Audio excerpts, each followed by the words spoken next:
میں آئینہ ہوں دکھاؤں گا داغ چہرے کے، جسے خراب لگے سامنے سے ہٹ جائے۔ پیاری ناظرین، میں آئینہ ہوں دکھاؤں گا داغ چہرے کے، میں آئینہ ہوں دکھاؤں گا داغ چہرے کے، جسے برا لگے وہ سامنے سے ہٹ جائے، جسے برا لگے وہ سامنے سے ہٹ جائے۔ یہ مفتی حماد صاحب ہیں، اکثر تقریروں میں، اکثر جلسوں میں یہ شعر پڑھا کرتے ہیں کہ میں آئینہ ہوں دکھاؤں گا داغ چہرے کے، جسے خراب لگے وہ سامنے سے ہٹ جائے، جسے خراب لگے وہ سامنے سے ہٹ جائے۔ اکثر یہ شعر پڑھا کرتے ہیں، لیکن اس شعر کا مطلب اس حرکت کو دیکھ کر سمجھ میں آ رہا ہے۔ کیوں سمجھ میں آ رہا ہے؟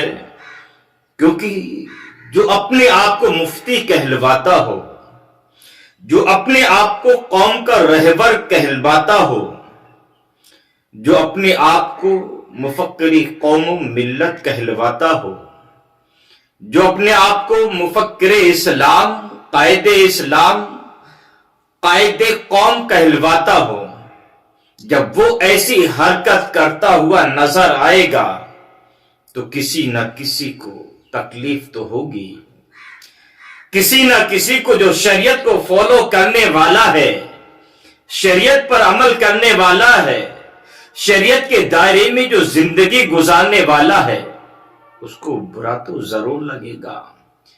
تو اب مطلب سمجھ میں آ رہا ہے، جسے برا لگے وہ سامنے سے ہٹ جائے، جسے برا لگے وہ سامنے سے ہٹ جائے۔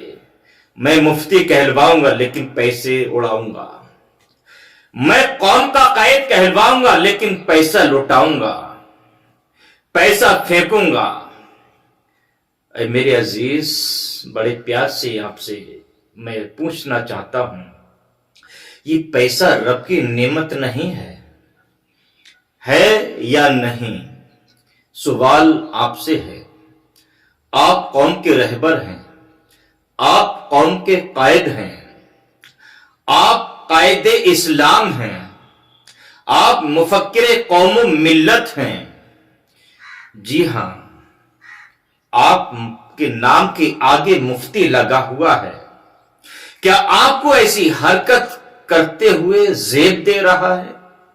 آپ کو پیسہ لٹاتے ہوئے اچھا لگ رہا ہے؟ میرے عزیز، آپ پیسے لٹاتے ہوئے اچھے نہیں لگ رہے ہیں۔ عوام سے اگر آپ سوال کریں گے، عوام سے پوچھیں گے جو میں کر رہا ہوں آپ کو کیسا لگ رہا ہے، یہی جواب عوام دے گی کہ حضرت آپ اچھے نہیں لگ رہے ہیں۔ آپ قوم کے قائد ہیں، آپ قوم کے رہبر ہیں۔ جب آپ ایسا کریں گے، جب خواص کا یہ عالم ہوگا تو عام کا عالم کیا ہوگا؟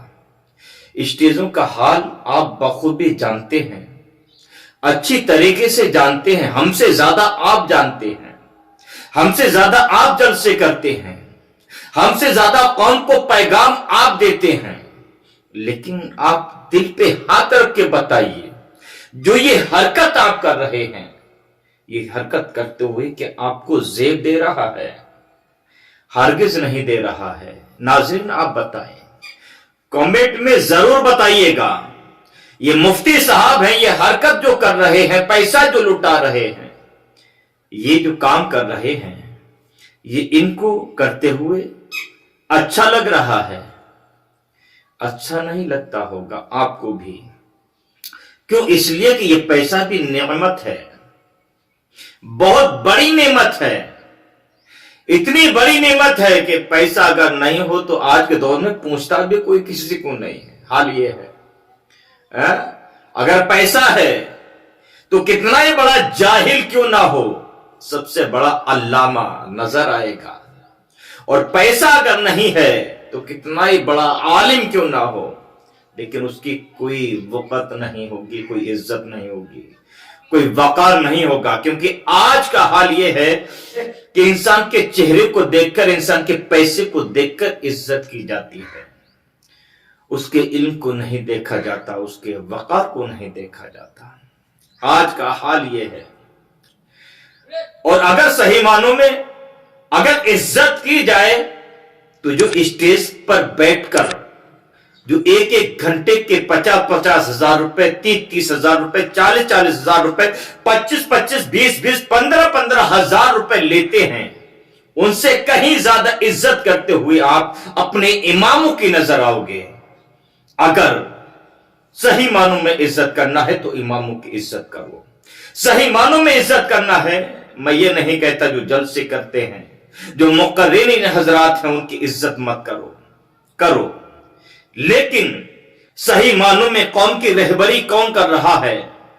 آپ ایک تقریر کا پیسہ نہ دیں، دوسرے جلسے میں آپ بلوا کر دیکھ لیجئے گا، نہیں آنے والے، کیونکہ دنیا دار ہیں، اور دنیا دار کو دین سے مطلب نہیں ہے، اسے پیسے سے مطلب ہے۔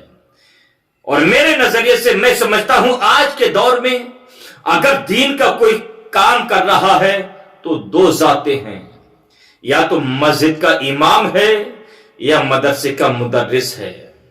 مسجد کا امام ہے، قوم کے ایمان کی حفاظت کر رہا ہے، قوم کو نماز پڑھنے کا طریقہ بتا رہا ہے، وضو کرنے کا سلیقہ بتا رہا ہے، قوم کو گمراہیت سے بچانے کی کوشش کر رہا ہے، قوم کو بچوں کو وضو کا طریقہ بتا رہا ہے، قوم کے بچوں کو جینے کا سلیقہ بتا رہا ہے۔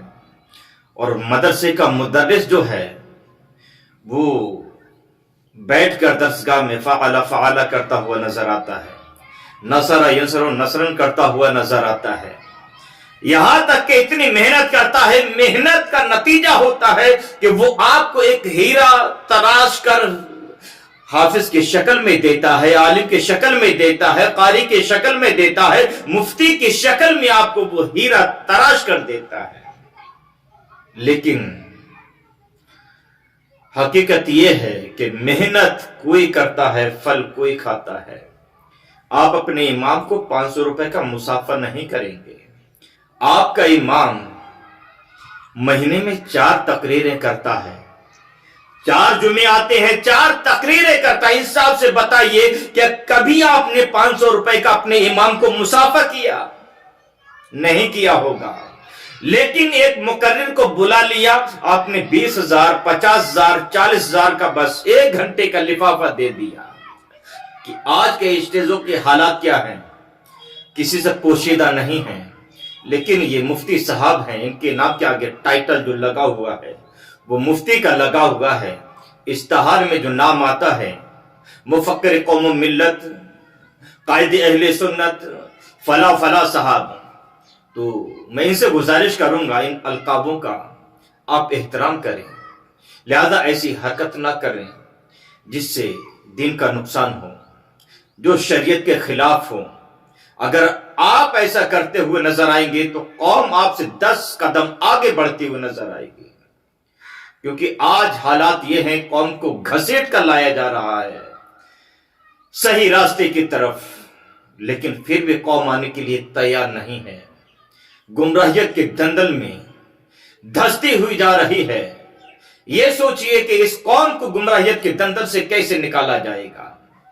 لہذا میں سمجھتا ہوں کافی لوگوں کا میرے ان جملوں سے دل دکھا ہوگا، تکلیف ہوئی ہوگی، لیکن معذرت چاہتا ہوں، کیونکہ جب دل میں درد ہوتا ہے نا، درد تبھی ہوتا ہے جب ایسی حرکت کرتے ہوئے لوگ نظر آتے ہیں جو اپنے آپ کو قائد کہلواتے ہیں، اپنے آپ کو مفکر اسلام کہلواتے ہیں، اپنے آپ کو مفتی کہلواتے ہیں۔ جب ہم ایسی حرکت کرتے ہوئے نظر آئیں گے تو ہماری قوم کا حال کیا ہوگا؟ ناظرین، اس ویڈیو کے بارے میں آپ کی کیا رائے ہے؟ آپ کیا سوچتے ہیں؟ کامنٹ باکس میں ضرور بتائیے گا، اور اگر میرے سمجھانے میں یا بولنے میں کوئی کمی بیشی ہوئی ہو تو میرے اصلاح فرمائیے گا، کسی کا دل دکھا ہو تو معذرت چاہتا ہوں۔ مولا تعالی ہم تمام مسلمان کو شریعت مطہرہ کے دائرے میں زندگی گزارنے کی توفیق عطا فرمائے، اور پروردگار اعلیٰ ہم تمام مسلمانوں کو اپنے رہبروں کی عزت و تعظیم کرنے کی توفیق عطا فرمائے، اور جو قائد ہیں، جو رہبر ہیں قوم کے، پروردگار عالم ان کو صحیح معنوں میں اپنے قوم کی رہبری کرنے کی توفیق عطا فرمائے۔ آمین ثم آمین۔ السلام علیکم ورحمۃ اللہ تعالی وبرکاتہ۔